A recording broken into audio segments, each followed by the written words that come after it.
बिस्मिल्लाहिर्रहमानिर्रहीम, अस्सलाम वालेकुम। वेलकम टू माय चैनल दावत इस्लाम। मैं हूं आपका दोस्त शफकत अली ऑफिशियल। उम्मीद करता हूं कि आप सब लोग ईमान के आला दर्जे पे होंगे। सूरत बकरा की आयत नंबर 275 का तर्जमा, मगर जो लोग सूद खाते हैं उनका हाल उस शख्स का सा होता है जिसे शैतान ने छू कर बलाव कर दिया हो, और उस हालत में उनके मुब्तला होने की वजह यह है कि वो कहता है तिजारत भी तो आखिर सूद ही जैसी है।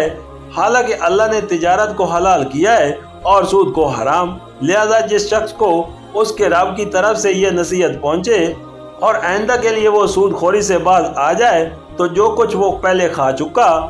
सो वो खा चुका, उसका मामला अल्लाह के हवाले। और जो उस हुक्म के बाद फिर उसी हरकत का अहाता करे वो जहन्नमी है, जहाँ वो हमेशा रहेगा।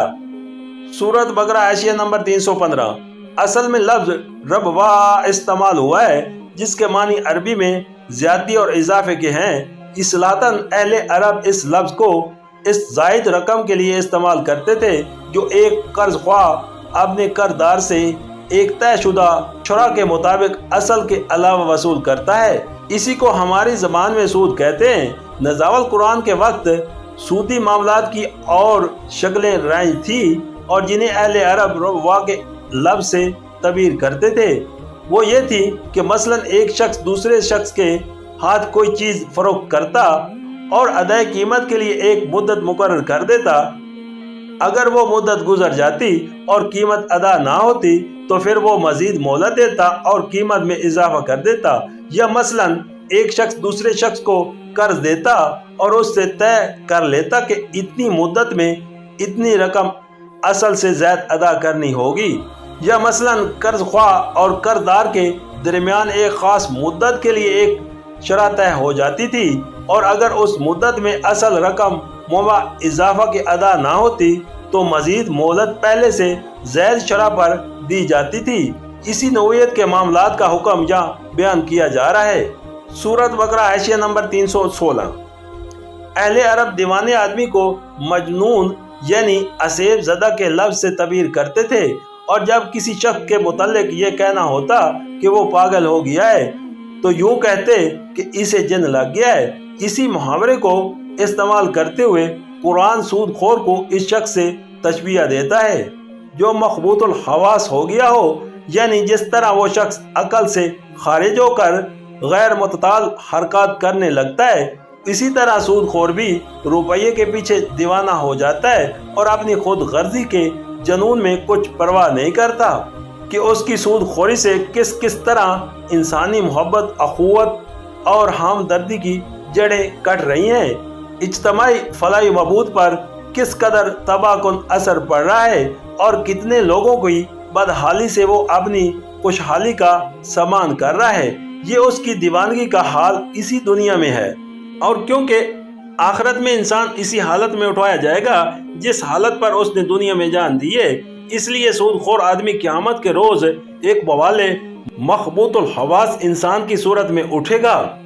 यानी उनके नजरिए की खराबी ये है कि तिजारत में असल लागत पर जो मुनाफा लिया जाता है उसकी नौइयत और सूद की नौइयत का फर्क वो नहीं समझते, और दोनों को एक ही किस्म की चीज समझकर यूं इस्तेलाल करते हैं कि जब तिजारत में लगे हुए रुपए का मुनाफा जायज़ है तो कर्ज पर दिए हुए रुपए का मुनाफा क्यों ना जायज़ हो। इसी तरह के दलाइल मौजूदा ज़माने को सूदखोर भी सूद के हक में पेश करते हैं। वो कहते हैं कि एक शख्स जिस रुपए से खुद फ़ायदा उठा सकता था उसे वो कर्ज पर दूसरे शख्स के हवाले कर देता है, वो दूसरा शख्स भी बहरहाल उससे फ़ायदा ही उठाता है। फिर आखिर क्या वजह है कि कर्ज देने वाले के रुपए से जो फ़ायदा कर्ज लेने वाला उठा रहा है उसमें से एक हिस्सा वो कर्ज देने वाले को न अदा करे, मगर ये लोग इस बात पर गौर नहीं करते। ख्वाह वो तिजारत के हों या सनत व हर्फ के या ज़राइत के, और ख्वाह उन्हें आदमी सिर्फ अपनी मेहनत से करता हो या अपने सरमाए और मेहनत हर दो से, उनमें से कोई भी ऐसा नहीं है जिसमें आदमी नुकसान का खतरा रिस्क मोल ना लेता हो और जिसमें आदमी के लिए लाजमन एक मुकर्रर मुनाफे की जमानत हो। फिर आखिर पूरी कारोबारी दुनिया में एक कर्ज देने वाला सरमायादार ही ऐसा क्यों हो जो नुकसान के खतरे से बचकर एक मुकर्रर और लाजमी मुनाफा का हकदार करार पाए। गैर नफा बख्श غرض کے لیے قرض لینے والے کا معاملہ تھوڑی دیر کے لیے چھوڑ دیجئے اور شرح کی کمی پیشی کے مسئلے سے بھی قطع نظر کر لیجئے۔ معاملہ اسی قرض کا ہی صحیح جو نفع بخش کاموں میں لگانے کے لیے لیا جائے، اور شرح بھی تھوڑی ہی صحیح۔ سوال یہ ہے کہ جو لوگ ایک کاروبار میں اپنا وقت، اپنی محنت، اپنی قابلیت اور اپنا سرمایہ دن رات کھپا رہے ہیں اور جن کی سعی و کوشش کے بل پر ہی اس کاروبار کا بار آور ہونا موقوف ہے، ان کے لیے تو ایک مقرر منافع کی ضمانت نہ ہو بلکہ نقصان کا سارا خطرہ بالکل انہی کے سر ہو۔ مگر جس نے صرف اپنا روپیہ انہی قرض دے دیا ہو، وہ بے خطرہ ایک طے شدہ منافع وصول کرتا چلا جائے۔ یہ آخر کس عقل، کس منطق، کس اصول و انصاف اور کس اصول و معاشیات کی روح سے درست ہے، اور یہ کس بنا پر صحیح ہے کہ ایک شخص ایک کارخانے کو 20 سال کے لیے ایک رقم قرض دے اور آج ہی یہ طے کر لے کہ آئندہ 20 سال تک وہ برابر 5% سالانہ کے حساب سے اپنا منافع لینے کا حقدار ہوگا، حالانکہ وہ کارخانہ جو مال تیار کرتا ہے اس کے متعلق کسی کو بھی نہیں معلوم کہ مارکیٹ میں اس کی قیمتوں کے اندر آئندہ 20 سال میں کتنا اتاؤ چڑھاؤ ہوگا۔ اور یہ کس طرح درست ہے کہ ایک قوم کے سارے ہی طبقے ایک لڑائی میں خطرات اور نقصانات اور قربانیاں برداشت کریں، مگر ساری قوم کے اندر سے صرف ایک ہی قرض دینے والا سرمایہ دار ہی ایسا ہو جو اپنے دیے ہوئے جنگی قرض پر اپنی ہی قوم سے لڑائی کی 1 صدی بعد تک سود وصول کرتا رہے۔ سورۃ بقرہ حاشیہ نمبر 318۔ تجارت اور سود کا اصولی فرق جس کی بنا پر دونوں کی معاشی اور اخلاقی حیثیت ایک نہیں ہو سکتی وہ یہ ہے، تجارت میں بائع اور مستری کے درمیان منافع کا مویانہ تبادلہ ہوتا ہے، کیونکہ مستری اس چیز سے نفع اٹھاتا ہے جو اس نے بائع سے خریدی ہے، اور بائع اپنی اس محنت، ذہانت اور وقت کی اجرت لیتا ہے جس کو اس نے مستری کے لیے وہ چیز مہیا کرنے میں صرف کیا ہے۔ باخلاف اس کے سودی لین دین میں منافع کا تبادلہ برابری کے ساتھ نہیں ہوتا۔ سود لینے والا تو مال کی ایک مقرر مقدار لے لیتا ہے، لیکن اس کے مقابلے میں سود دینے والے کو صرف مہلت ملتی ہے جس کا نفع بخش ہونا یقینی نہیں۔ اگر اس نے سرمایہ اپنی ذاتی ضروریات پر خرچ کرنے کے لیے لیا ہے تب تو ظاہر ہے کہ مہلت اس کے لیے قطعی نفع نہیں ہے، اور اگر وہ تجارت یا زراعت یا صنعت و حرفت میں لگانے کے لیے سرمایہ لیتا ہے تب بھی مہلت میں جس طرح اس کے لیے نفع کا امکان ہے اسی طرح نقصان کا بھی امکان ہے۔ بس سود کا معاملہ یا تو ایک فریق کے فائدے اور دوسرے کے نقصان پر ہوتا ہے، یا ایک کے یقینی اور متعین فائدے اور دوسرے کے غیر یقینی اور غیر متعین فائدے پر۔ تجارت میں بائع مستری سے خواہ کتنا ہی زائد منافع لے، بہرحال وہ جو کچھ لیتا ہے ایک ہی بار لیتا ہے، لیکن سود کے معاملے میں مال دینے والا اپنے مال پر مسلسل منافع وصول کرتا رہتا ہے اور وقت کی رفتار کے ساتھ ساتھ اس کا منافع بڑھتا چلا جاتا ہے۔ مدیون نے اس کے مال سے خواہ کتنا ہی فائدہ حاصل کیا ہو، برطور اس کا فائدہ ایک خاص حد تک ہی ہوگا، مگر دائن اس فائدے کے بدلے میں جو نفع اٹھاتا ہے اس کے لیے کوئی حد نہیں ہو سکتا ہے کہ وہ مدیون کی پوری کمائی، اس کے تمام وسائل و معیشت، حتیٰ کہ اس کے تن کے کپڑے اور گھر کے برتن تک ہضم کر لے، اور پھر بھی اس کا مطالبہ باقی رہ جائے۔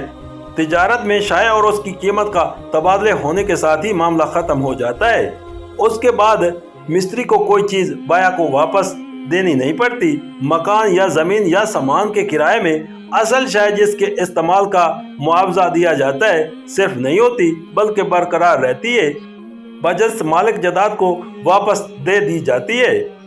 لیکن سود کے معاملے میں قرض دار سرمایہ کو صرف کر چکتا ہے اور پھر اس کو وہ صرف شدہ مال دوبارہ پیدا کر کے اضافے کے ساتھ واپس دینا ہوتا ہے۔ تجارت اور صنعت و حرفت اور زراعت میں انسان محنت، ذہانت اور وقت صرف کر کے اس کا فائدہ لیتا ہے،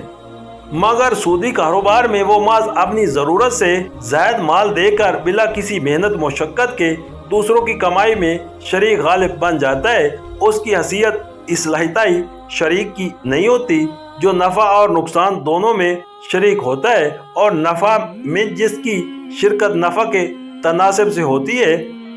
बल्कि वो ऐसा शरीक होता है जो बिला लिहाज नफा नुकसान और बिला लिहाज तनासिब नफा अपने तयशुदा मुनाफे का दावेदार होता है। इन वजूद से तिजारत की मुआशी हसीयत और सूद की मुआशी हसीयत में इतना अजीम व शान फ़र्क हो जाता है कि तिजारत इंसानी तमन्ना की तमीर करने वाली कुव्वत बन जाती है और उसके बरक्स सूद उसकी तखरीब करने का मूजब बनता है। फिर इखलाकी हसीयत से ये सूद की ऐन फितरत है कि वो अफराद में बखल, खुद गर्जी, शकावत, बेरहमी और ज़र परस्ती की सफ़ात पैदा करता है और हमदर्दी व इमदाद बहमी की रूह को फना कर देता है। इस बिना पर सूद मुआशी और इखलाकी दोनों हसीतों से नू इंसानी के लिए तबाह कौन है। ये नहीं फरमाया कि जो कोई उसने खा लिया उसे अल्लाह माफ़ कर देगा, बल्कि इरशाद ये हो रहा है कि उसका मामला अल्लाह के हवाले। इस फिक्रे से मालूम होता है कि जो खा चुका सो खा चुका। कहने का मतलब ये नहीं है कि जो खा चुका उसे माफ़ कर दिया गया, बल्कि उससे माज कानूनी रायत मुराद है, यानी जो सूद पहले खाया जा चुका है उसे वापस देने का कानूनन मुतालबा नहीं किया जाएगा, क्योंकि अगर उसका मुतालबा किया जाए तो मुकदमात का एक ला इम्तनाई सिलसिला शुरू हो जाएगा जो कहीं जाकर ख़त्म ना हो। मगर इखलाकी हसीयत से इस माल की निजासत बदस्तूर बाकी रहेगी जो किसी शख्स ने सूदी कारोबार से समेट ना हो, अगर वो हकीकत में खुदा से डरने वाला होगा और उसका मुआशी इखलाकी नुक्ता नज़र वाक़या इस्लाम कबूल करने से तब्दील हो चुका होगा, तो वो खुद अपनी उस दौलत को जो हराम जरिए से आई थी अपनी ज़ात पर खर्च करने से परहेज करेगा और कोशिश करेगा कि जहाँ तक उन हकदारों का पता चलाया जा सकता है जिनका माल उसके पास है, उस हद तक उनका माल उन्हें वापस कर दिया जाए और जिस हिस्सों माल के मुस्तकीन की तहकीक ना हो सके उसे इज्तमाई फलाह वबूद पर सर्व किया जाए। यही अमल उसे खुदा की सज़ा से बचा सकेगा। रहा वो शख्स जो पहले कमाए हुए माल से बादस्तूर लुत्फ उठाता रहे, तो बाइद नहीं कि वो अपनी उस हराम खोरी की सज़ा पा कर रहे।